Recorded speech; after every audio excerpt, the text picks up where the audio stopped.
Merhabalar efendim, hoş geldiniz, sefalar getirdiniz. Güzel bir haberle başlayalım. Ali Müfit Saçıntı'nın gerçekten yaptığı şey bir tiratmış. Yani yeni oyunundan bir tanıtım parçasıymış. Öyle hayatıyla ilgili bir endişe, sıkıntı yokmuş. Zaten Mandıra filozofu canına kastetseydi çok büyük hayal kırıklığına uğrardık diye düşünüyorum. Çok geçmiş olsun. Bu arada Behzat Ç. yani namı diğer Etimeskut Belediye Başkanı. Etimeskut deyip geçmeyin. Etimeskut şu anda nasıl söyleyeyim İstanbul'un Beşiktaş'ı gibi bir yer. Ankara'da eskiden Etimeskut B grubu bir yerken şu anda insanların Ankara'nın dışına o konut kente o Eskişehir yoluna göç etmeleri nedeniyle Behzat Ç'ye bağlı yer adama da Behzat Ç diyorum ya Erdal Beşikçioğlu'na bağlı yer gerçekten de Ankara'nın en krem de la krem yeri. Şimdi tutuklandı malumunuz ve maalesef kanında yasaklı madde çıktı. Behzat Ç. döneminde hatta dün de söylemiştim. Dizi çekilirken ekibin bu tip alışkanlıkları olduğu kulislerde konuşulur. Hatta çekimlerin saatler sürmesi buna bağlanırdı. Ekip Jack. Ama zannediyorum hani demiştim dün de demiştim belediye başkanı olduğunda vazgeçmiş olabilir belki diye ama işte kanında, idrarında ve saçında alınan örneklerde çıktı. Verelim haberini efendim son dakika diye verelim. Yani adliyelerden çıkamıyoruz ne yapalım? Öyle bir yer Etimeskut canım. Bütün lüks siteler Etimeskut'ta şu anda Konutkentte. Bir Ankaralı olarak seni temin ederim ki öyle. Gazi Osman Paşa'daki binalar 40 senelik. Başka da lüks yeri yok Ankara'nın. Etimeskut Belediyesi'ne yönelik yürütülen soruşturma kapsamında tutuklanan Belediye Başkanı Erdal Beşikçioğlu hakkında dikkat çeken bir gelişme yaşandı. Yapılan ihbarların ardından uyuşturucu madde kullanıp kullanmadığının belirlenmesi amacıyla kan, idrar ve saç örnekleri alındı. Yapılan incelemeler sonucunda Beşikçioğlu'nun esrar testinin pozitif çıktığı bildirildi. Soruşturmaya ilişkin adli süreç ise devam ediyor. Bu arada doğal olarak görevden uzaklaştırıldı ve tutuklandı. Bakalım ne zaman çıkacak. Ya şimdi saçma sapan tutuklanmalar da görüyorum. Gazetecilerden bir arkadaş daha tutuklanmış. Beyaz TV'de kendisi. Ee, Hesabında 500 bin lira bir para akışı var diye tutuklanmış. Arkadaş 500 bin lira bir televizyon sunucusu için hiçbir şey. Onların zaten reklam geliri şusu busu bilmem nesi tayyar tutuklanıyor. Ee, Hiçbir şey. Ee, 500 bin lira bir hesaba girdi diye bak araba alamıyorsun. İyi bir bisiklet alırsın. Motosikletin kötüsünü alırsın bugünün Türkiye'sinde. 500 bin liraya. Bunun için adam tutuklanacağını da zannetmiyorum. Altında başka bir şeyler yoksa. Neydi o çocuğun adı? Tayyar Işık Saçan tutuklanan. Kendisine tanıyorum. Benim dönemimde oralarda muhabirlik yapardı. Sonra hırslandı. İşte o da kendi programlarını yapar oldu. Ve oradan da böyle bir şey çıktı. Tayyar Işık Saçan mıydı? Bir dakika emin olmak istiyorum. Kusuruma bakmayın. O kadar çok magazin sunucusunun sıkıntısı var ki. Tayyar Işık Saçan değil. Tayyar Işık Saçan değil. Tayyar Işık Saçan onların abileri magazin sunucusu pardon onunla da çalışmıştım. Ve bir sürü Beyaz TV'deki bir başka sunucu tutuklandı. Bir baksana Beyaz TV'den kim tutuklanmış Mehmetciğim. Daha doğrusu gözaltına alınmış bugün. Beyaz TV sunucusu yazarsan çıkacak. Ay çocukla çalıştık adını hatırlamıyorum. Şimdi 500 bin lira bir para için bugünün gününde bakın Müge Anlı'nın Ebru e, Ebru neydi? Tahir Sarıkaya. Tayyar değil de Tahir Sarıkaya tutuklanıyor. Ve Tahir Sarıkaya'nın tutuklanma nedeni de 500 bin liralık bir para akış verişi. 20 milyondan aşağı kazanmıyor Müge Anlı bugün ayda. Düşün, Esra Erol da aynı şekilde. Yani 500 bin lira para alınır, verilir. Baban yollar, anan yollar. Birine borç verirsin, elden yollar. 500 bin lira için Tahir Sarıkaya, evet Tahir Işıksaç, ta ikisiyle de çalıştığım için biliyorum.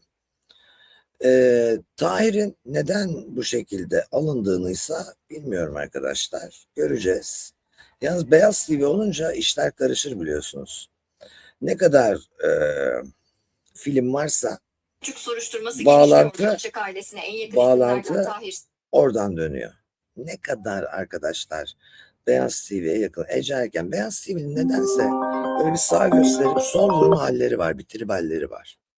Beyaz TV sağcıyız gibi durup ondan sonra en acayip ilişkilerin çıktığı, geçen günlerde sabah programındaki skandalları Ece Erkenler'in falan sunduğu, Bilal Özbilgeler'in sunduğu skandalları da hatırlayacaksınız. Yine işte Beyaz TV koridorlarından Osman Gökçe'ye ve Melik Gökçe'ye çok yakın bir isim olan Tahir Sarıkaya'nın tutuklanmasını şöyle verelim sizlere. Bu çocuklar pırıl pırıl gencecik çocuklardı. Bizim zamanımızda muhabirdiler. Gayet iyi hatırlıyorum hepsini. Soruşturması genişliyor. Gökçek ailesine en yakın isimlerden Tahir Sarıkaya gözaltına alındı ve Şamil Tayyar onun için konuşursa medyada deprem olur dedi. Peki neyle suçlanıyor? Sarıkaya Ankara'da siyasi bağlantıları olan kritik bir isim ve yıllardır Beyaz TV'de sabah programı yapıyor. Cem Küçük soruşturmasında bazı algı çalışmalarını yönetmekle suçlanıyor. Hesaplarında yüksek tutarlı işlemler tespit edildi. Kripto hesaplarında da milyonluk hareketlilik saptandı. Savcılığa göre bu paranın kaynağı belirsiz. TV programcısı Cem Küçük'le aralarında da para trafiği belirlendi. Küçük bunun için borç alıp verdik diyor. Bu arada Sarıkaya, Selahattin Yılmaz suç örgütü soruşturmasından tutuklu avukat Cem Duman'ı medya yöneticileriyle buluşturmasıyla biliniyor. Zaten kendisi bu dosyanın da şüphelisi.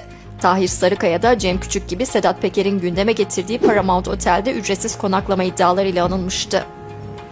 Şimdi Tahir Sarıkaya bir de konuştuğu zaman böyle alttan konuşan, efendi, yumuşak konuşan falan bir çocuktur.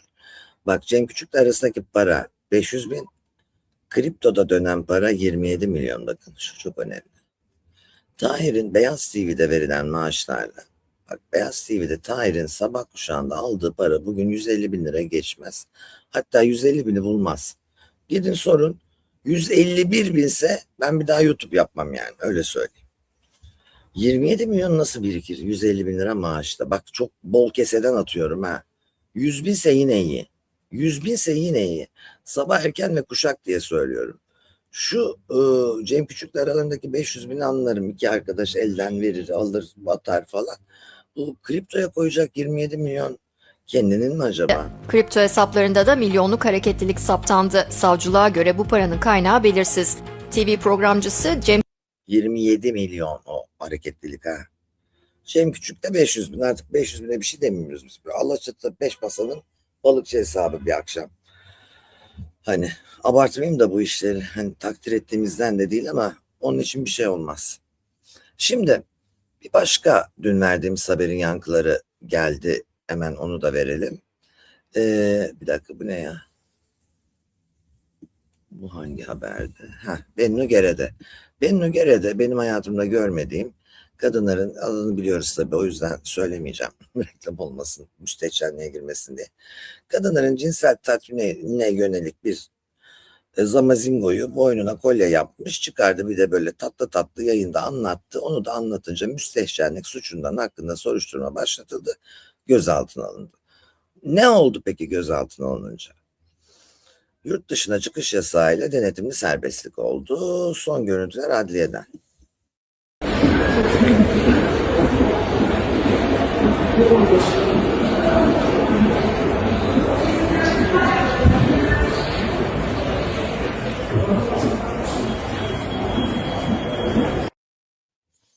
Evet. Tahliye edildi. Yani boynunda 60 yaşında kadın kardeşim. Yani utanmadan diyor ki cinselliğimin yukarıda olduğu dönemlerde taşıyorum. Tuvalette ve araba kullanırken hemen yapıveriyorum. Ne yapıyorsun sen? Tırnak mı törpülüyorsun? Oje mi sürüyorsun? O da yapılmaz da yani güzel kardeşim ya. Bu kadar mı ya? Bunların da bir tedavisi olmalı. Nefomanyaklık yani. Aşırı cinsel istek ve bunun insanları yöneltebileceği hatalar. Kardeş, direksiyonda tütün kullanmakla telefonla mesaj çekmek yasak. Senin kendini tatmin etmen ne kadar normal olabilir sence yani? Hani bir de mutlu sonla biterse ne hallere düşeceksin orada? Düşünmüyor musun sağa sola öne arkayı? Veya basacağın kazara gaz pedalını. Ha, bu kadar mı rahatsın sen? Arabada canım ister. Yapmayı ver mesela, bu da bir seçenek. Her canımızın istediğini her an yapıyor muyuz biz? Yapmayı ver. Hani bu ne şuursuzluktur güzel kardeşim ya. Neyse onu da geçtik. Bir adliye koridorlarından tahliye. Nasuh Mareki tahliye oldu ama bir tek canı şeye sıkılmış, onun da durmuş. Tahta kurularına sıkılmış. Verelim onu da.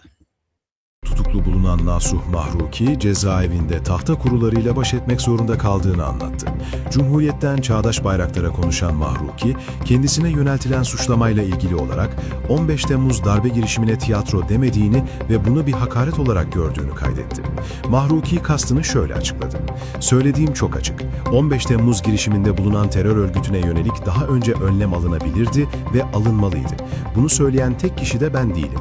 Bu sözlerden tiyatro anlamı çıkarılmasını kötü niyetli bir yorum ve iftira olarak görüyorum. Buna rağmen İstanbul'da ve Ankara'da hakimler olduğuna inanmak istiyorum. Alnımın akıyla çıkacağım." İlk 3 gününü geçici koğuşta geçirdiğini belirten Mahruki, 12 kişilik koğuşta 25 kişi kalıyorduk. Şartlar oldukça kötüydü. Çok fazla tahta kurusu vardı. Vücudumda 200'den fazla tahta kurusu yarası saydım dedi. Geçmiş olsun, 20 gün yattı ve çıktı Nasuh Mahruki. Şimdi başka bir konuya geçelim. Arkadaşlar bir rapçi var. Adı neydi? Ragnar mıydı? Kontkar. Kontkar diye benim ilk defa duyduğum bir rapçi var. Amanın rüyanıza girer vallahi, dikkatle izleyin. İstanbul'da sahneye çıkıyor. Sahnede bir garip hareketler falan, sahneyi yarım bırakıyor. Şimdi sahneyi yarım bırakışını vereceğim ama ondan önce yaptığı bir yüz mimikleri var ki etrafa dehşet saçıyor. Bu ne diyeceksiniz yani. Verelim. Buradaki konserinde sahneye üstü çıplak ve yüzü kapalı şekilde çıktıktan kısa süre sonra gergin tavırlar sergileyerek performansını yarıda bıraktı. Seyirciyle konuştuğu sırada sözünü aniden kesen, başındaki siyah örtüyü sert bir hareketle çıkaran ve mikrofonu bırakarak sahneden inen rapçi, kalabalığın arasından geçip mekanı terk etti. Yaşananlar amatör kameralara yansırken, biletli izleyiciler "hayır" ve "nereye" sözleriyle tepki gösterdi. Konserin neden yarıda kesildiğine ilişkin henüz resmi bir açıklama yapılmadı. Herhalde yukarısıyla irtibata geçmiş. Kimilerine göre kulaklık problemi yaşandığı için konser yarıda kesilmiş. Ama bana göre buradaki en düşük problem kulaklık. Şimdi size bu arkadaşın, Kontkar'ın yüz mimiklerini getireceğim. Siz bana yorumlayın, gözünüzü seveyim yani. Bu ne? Bu ne demeye geliyor? Bir dakika. Şuradan alalım. Şöyle verelim. Ünlü rapçi Kontkar İstanbul Şuradan veriyorum efendim. Bu ne? Bu ne? Hani şimdi yasaklı maddeden milleti tutukluyorsunuz ya. Bunu ölçebilecek kadar acaba hani bir aletiniz var mı? Cihaz patlamasın. Bir daha verelim. Ya da iyileştirebilecek bir doktorunuz var mı? Bu ne? Anneciğim. Bence terk ettiği iyi olmuş sahneyi yani. Bir sürü rapçi var hakikaten. Ben demiyorum ki gidin rapçilere peşinden yaldır yaldır dolanın, yasaklı madde sizde de mi var diye. Bu adam meşhurmuş arkadaşlar. Ben de ilk defa görüyorum. Bu ne dedim. Bunu izliyorlar. Buna bilet alıyorlar. Para veriyorlar ve ünlü birisi. Yurt dışında falan da sahneye çıkıyormuş. Ve bu şekilde sahneyi terk ediyor. Bu büyük olay oldu bugün. Bence de yani sahneye çıkmaması hayırlı olur diye düşünüyorum. Gerçekten ürkütücü her hal ve tavır. Şimdi ben ara sıra böyle biraz Zülfiyar'a dokunup hayat dersi de hani nacizane göstermek istiyorum ya sizlere. Şu gencecik şef hayatını kaybetti. Hayatının baharında küçücük bir çocuk bıraktı arkasında. Daha kaç gün oldu vefat edeli?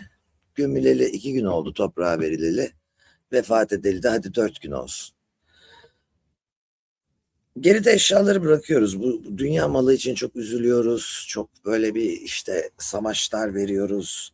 Çok her şeyimizi ona bağlıyoruz. Büyük arabalar, büyük evler. Her şeyin büyüğünün, en lüksünün peşinde filanız. Hiç onları bir gün bırakıp gideceğimizi düşünmeden bunu yapıyoruz. Adam daha 37 yaşındaydı bunu yapan. Güzel bir kızı vardı, iyi bir evliliği vardı. Ve Eren Kaşıkçı hayata veda ettikten sonra bakın eşyaları ne halde, sokakta, afişleri bile. Bu kadar işte hayat dediğin. Hepimize ders olsun diye anlatıyorum. Tesadüfen gördüm. İşte hayatınız bitince tabelalarınız, markalarınız bu şekilde aşağıya iniyor maalesef. O yüzden hiçbir şey için çok fazla kasmaya gerek yok. Dünya bir gün, o da bugün. Evet, yarışmada evliydi, boşanmış olabilir. İzleyicim yazmış, Osman Bey. Haklısın Osman, çünkü eğer karısı olsaydı adamın her bir şeyini böyle resmi dahi sokağa atıp hurdacıya vermezlerdi diye düşünüyorum. Çok garip, çok yazık, hani değil mi? Bir gün bile beklemeden eski eşi, tabii ona sorarlar, çocuğun annesine ya da annesine babasına, bilemiyorum kim var kimse. 3 gün sonra eşyaların sokakta işte böyle bir hurdacının içinde bekliyor. Şimdi çok garip şeyler oluyor Türkiye'de. Türkiye artık bir suç yuvası veya ne bileyim bir gariplikler ülkesi olmaya başladı. E, Dün verdiğim garip şeylerden başka bugün de verdiğim bir şey var. Karısıyla zina yaptığı düşündüğü erkeği parka götürüyor bir vatandaş efendim. Eşinin kıyafetlerini giydiriyor ve ona video çekiyor. Bu bir iddia ama sosyal medyada dolaşıyor. Yüzünü kapatarak vereceğim ama yani ne oluyoruz ya? Ne oluyoruz? Eskiden böyle manyakça haberler vermezdik biz yani. Yoktu çünkü, biliyor musunuz? Verelim bakalım. Alkollüydüm o gece. Arkadaşımın karısı yazdı. Dedi oturup konuşalım diye. Oturup konuştuk. Alkollüydüm zaten, o da alkollüydü. En yakın arkadaşımın karısıyla birlikte oldum. Yattım. Özür dilerim, pişmanım. Keşke yapmasaydım. Şeytana uydum. Yaptım.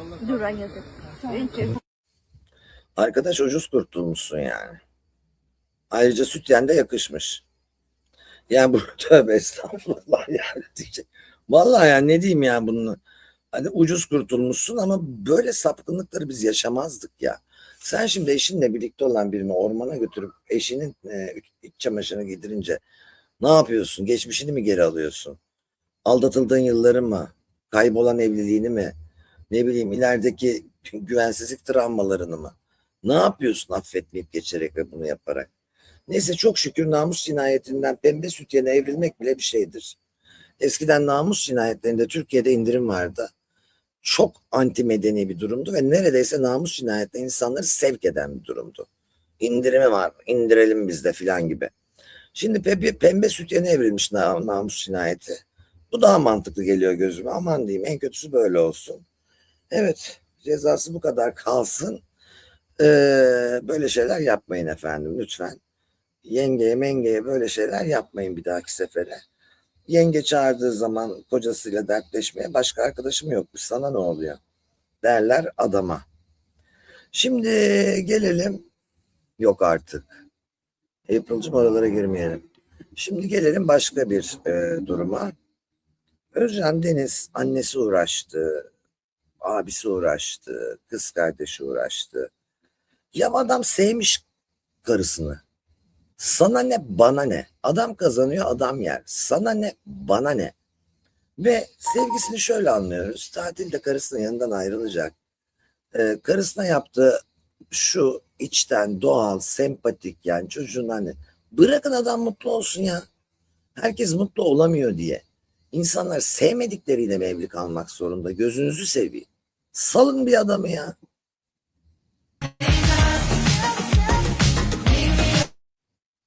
Bak karısına bunları yapıyor. Kimse yaptırmıyor. İçten bak, kalbiyle hareket, öpücük. Yani 55 yaşındaki adam burada 19'luk delikanlı gibi serenat yapıyor karısıyla çocuğuna. Bu çok güzel bir hareket abi. Adamın içinden bu geliyor. Siz bu adamı boşamaya kalktınız. Karısına çocuğunu büyüledi dediniz. Onu bilmem ne yaptı dediniz. Bırakın insanlar mutluysa yaşasınlar 3 günlük dünyada ya. Tabii anana bak. Tabii kardeşine bak. Bir gün arpayı kes, o gün suçlusun. Çünkü alıştırmışsın. Hani biraz da benim abim baksın sana anacığım deme lüksü yok. Her ailenin böyle bir semer vurulanı olur arkadaşlar. Bir günah keçisi olur. Bir böyle yaramazı olur. O da çeker. En vefalı da o olur. En dıptızlak, en sonunda kalanı da o olur. Nihayetlendiğinde bu işler. Onu söyleyeyim. O yüzden ana, baba falan dayanamıyoruz tabii. Yüreğimiz el vermiyor. Her ne kadar en narsisten anne modeli, en ketumdan baba modeli hepimizin değişik kendine göre. Yani problemsiz anne baba yok zaten. Şu Türkiye'deki anne baba anlayışını da ben bir sorgulamak istiyorum. Ben doğurdum bakacaksın bana. Ben doğurdum sen bana şöyle. Doğurdum seni doğurdum tap bana öp beni ayağımı yala falan. Böyle bir anne falan yok arkadaş. Sen karar verdin kumrular gibi seviştin öpüştün. Çocuk doğurayım da evliliğim perçinlensin dedin. Hasbelkader bizi dünyaya getirdin. Biz de sana hayırlı bir evlat olmak için uğraştık da ben ölene kadar sen bana hayat verdiğin için senin bana bakma mecburiyetin var. Nerede anana bakacaksın, babana tabii ki bakacaksın. Yani maddi manevi durumun varsa elbette bakacaksın da sen bakacaksın, sen yapacaksın zihniyeti var. Orada kahrolmuş hayatlar var. Kendini anne baba bakmakla yükümlü görüp kumpasa kıstırılmış. Ondan sonra anne baba vefat edince 55 yaşında kızı olan kız tek başına kalmış kadınların dramı mı dersin? Diğer kardeşler evlenmiş yürümüş bir tane ailede günah keçisi seçilmiş. Ondan sonra ne bileyim en mirası dokunmayanın bilmem nesi mi dersin? Yok kardeş. Aile bir bütündür. Kim de varsa ona verilir ve en zayıf halkası kadardır bir ailenin kuvveti. Bu bir kardeş de olabilir, baba da olabilir, ana da olabilir. Ama doğurdun mu bakacaksın. Kafaları yok. Onlar çok doğu kafaları. Asmalı konak kafası yani. Hani ora bile değil oranın da doğusunun kafası yani. Ben öyle düşünmüyorum. Yani bana göre her şey Kızılderililer sokakta bir hayvan bulur. Bir can bulur. Veya birinin hayatını kurtarır. Birinin hayatını sokakta kurtarsalar bile Kızılderililer bir ömür boyu onlara bakmakla yükümlü hisseder kendini. Hayatını kurtardığın kişiye bakmakla yükümlüsündür. Bırak can verdiğine bakmayı. Ben ana olamaz mıydım? Halen olurum. 8-10 tane yumurtam var Kıbrıs'ta. Veririz bir taşıyıcı anneye. Yumurta sedalar çıkar. Niye çıkmıyor arkadaş? Çünkü ben ölüm garantisiyle yaşam dünyaya getirmek istemediğim için. Yoksa bizim de güvendiğimiz bölgelerimiz var. Ama yavrulamakla ebeveyn olmak arasında ciddi farklılıklar var malumunuz. O yüzden ben ebeveyn olmayı, insan olmayı tercih ettim. Baktım çalıştığım şartlarda mümkün değildi. Yapmadım. Benden ne çıkacaktı zaten? Benden çıkan kansere mi çare bulacaktı? Ne bileyim Mars'ta kuyu mu açacaktı? Ne yapacaktı yani? Neyse benden de olmayıversin. O yüzden analar ve babalar evlat sahibi olmayı seçiyorlarsa ölene kadar evlatlarından onlar sorumlu. Yiyen doğursun. Yemeyen yavrulamaz. Doğurmakla yavrulamak arasındaki farkı bilin. Şimdi efendim bizim bunları bilen bir grubumuz var Ayon diye her akşam toplandığımız ve reklamını yapmaktan vazgeçmeyeceğim. Çünkü kendi kültür, sanat ve kitap kulübü, felsefe kulübü, entelektüel grubu. Ayda 1000 lira katılım ücreti. 1000 liraya 30 gün Zoom hizmeti, seminer, uzmanlar ve en iyisi dostluk.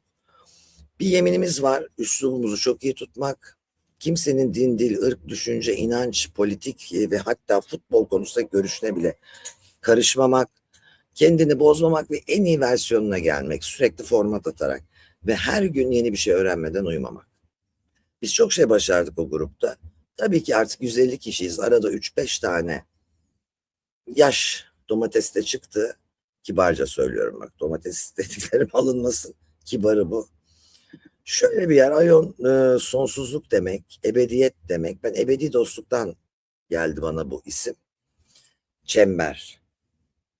Çünkü dostluk çemberimizin içine gelmek istiyorsanız buradan yazın ya da direkt yukarıdaki telefondan arayın. Mesela 2 gündür öfke kontrolünü konuşuyorduk. Ne kadarı tehlikeli, öfkenin ne kadarını kontrol edememek tehlikeli. Ondan sonra bir gün endişe, ne kadar endişelenmek sınırda bir durum. Ufak quizler yapıyoruz böyle. Onun şeyini anlatıyoruz sonra semptomlarını. Bugünse hoş bir konu var. Aromaterapi.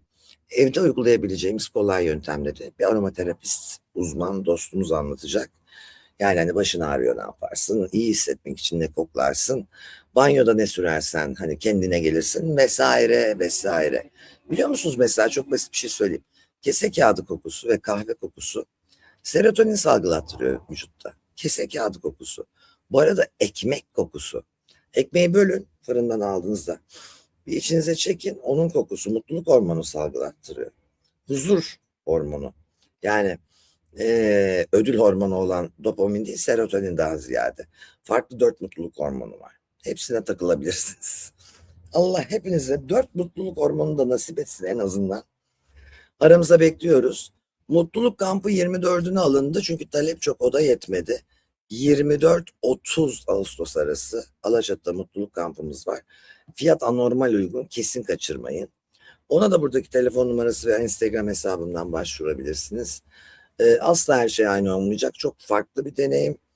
Astro Olcayto da bizimle, inanılmaz karma astroloji uzmanı ve müthiş bir harita çıkarıyor ve ücretsiz haritalarınızı çıkaracak. Bunlar da tabii nefes ve meditasyon derslerinin haricinde olacak. Ben de oradayım tabii 7/24. Sevgi ve saygımla kalın, hoşça kalın. Sizleri çok seviyorum. Orada olun ki ben de burada motive olup gaza gelip yayın yapabileyim. Kendinize çok çok iyi bakın. Hoşça kalın.